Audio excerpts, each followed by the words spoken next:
समझेंगे क्लास 12 के इकोनॉमिक्स का बहुत ही इम्पोर्टेंट फैक्टर मांग क्या है।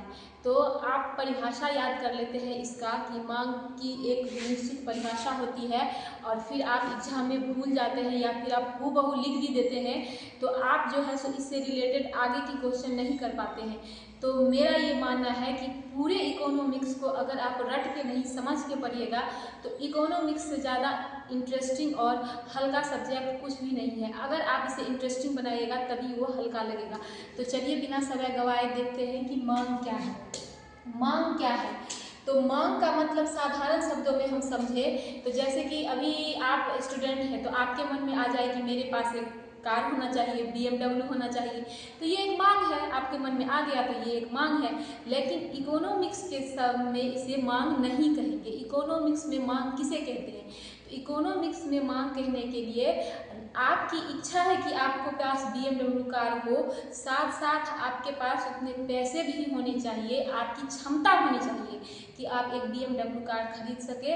और तीसरी बात कि आप उस पैसे को BMW कार के लिए खर्च करने की तत्परता आप में हो। तो इसी चीज़ को आपको समझना है कि इकोनॉमिक्स में मांग का मतलब क्या है। तो कितने फैक्टर याद हो गया? आपके पास क्या होना चाहिए? BMW कार खरीदने की क्षमता होनी चाहिए, पहला। दूसरा, कार खरीदने की इच्छा होनी चाहिए। और तीसरा, एक BMW कार भी होनी चाहिए। तो इसे ही मांग कहते हैं। तो परिभाषा में देखिए मांग क्या है।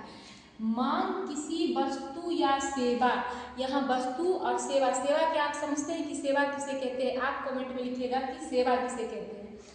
कि वह मात्रा है, या देखिए मात्रा शब्द को ध्यान दीजिएगा, मतलब मांग होने के लिए किसी वस्तु की मात्रा का होना आवश्यक है जिसे उपभोक्ता एक निश्चित मूल्य पर, ये देखिए दूसरा है, ये आपका पहला टर्म, ये हो गया दूसरा टर्म, यानी कि मूल्य होना चाहिए। एक आपको कोई चीज़ फ्री में मिल जाए वो मांग नहीं है। एक उसका निश्चित प्राइस होना चाहिए एक निश्चित समय अवधि में, ये हो गया हमारा तीसरा कि एक निश्चित समय अवधि के लिए हम मांग करते हैं। खरीदने की इच्छा, आप फिर आपके अंदर खरीदने की इच्छा होनी चाहिए तथा खरीदने की क्षमता, दोनों रखता हो। बहुत ही सुंदर डिफिनेशन है। मांग किसी वस्तु या सेवा की वह मात्रा है जिसे उपभोक्ता एक निश्चित मूल्य पर एक निश्चित समय अवधि में खरीदने की इच्छा तथा खरीदने की क्षमता दोनों रखता हो। तो यहाँ क्या क्या बातें हो गई? पहला, खरीदने की इच्छा होनी चाहिए। आप हमेशा एग्जाम में मेरा इस BMW कार के कॉन्सेप्ट को रख लीजिएगा। दूसरा, खरीदने की क्षमता होनी चाहिए। तीसरा, भुगतान करने की तत्परता होनी चाहिए। चौथा, वस्तु की मात्रा होनी चाहिए। और एक पांचवा आप इसमें जोड़ देंगे, वो है समय अवधि। एक निश्चित समय अवधि होने चाहिए।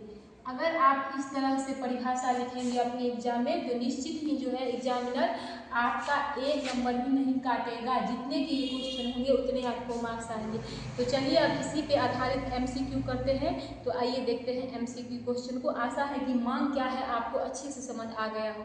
अगर समझ आ रहा हो, अच्छे लग रहे हो तो मेरे इस चैनल से जुड़ेंगे, चैनल को लाइक सब्सक्राइब करेंगे। तो चलिए देखते हैं MCQ क्वेश्चन।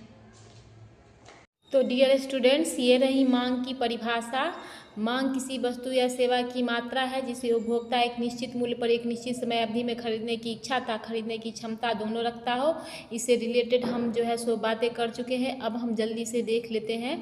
यहाँ देख लीजिए, आप स्क्रीनशॉट भी लिख सकते हैं और इस सेम डिफिनेशन को आप जो है सो एग्जाम में लिख सकते हैं और ये आपके लिए बहुत ही जो है सो अच्छा रहेगा। तो अब क्वेश्चन पहला देख लीजिए और आप इसका सही जवाब दीजिए। मांग की सही परिभाषा क्या है? ए, केवल इच्छा। बी, इच्छा प्लस क्षमता प्लस क्रय इच्छा। सी, उपभोक्ता की आदत। या डी, उत्पादन की मात्रा। तो इस क्वेश्चन का सही जवाब जो हो जाएगा वो होगा इच्छा, क्षमता, क्रय इच्छा, यानी कि बी। क्वेश्चन नंबर 2 है, मांग का नियम क्या कहता है? मांग का नियम क्या कहता है? मूल्य बढ़े मांग बढ़े, मूल्य घटे मांग घटे, मूल्य बढ़े मांग घटे, मूल्य और मांग में कोई संबंध नहीं है। तो इसका जो सही जवाब हो जाएगा वो होगा सी, यानी कि मूल्य बढ़ने से मांग घटता है।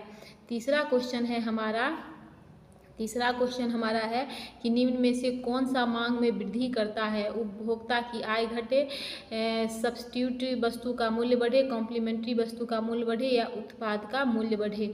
निम्न में से कौन मूल्य की मांग में वृद्धि करता है? तो इसका जो सही आंसर हो जाएगा वो होगा ऑप्शन नंबर बी।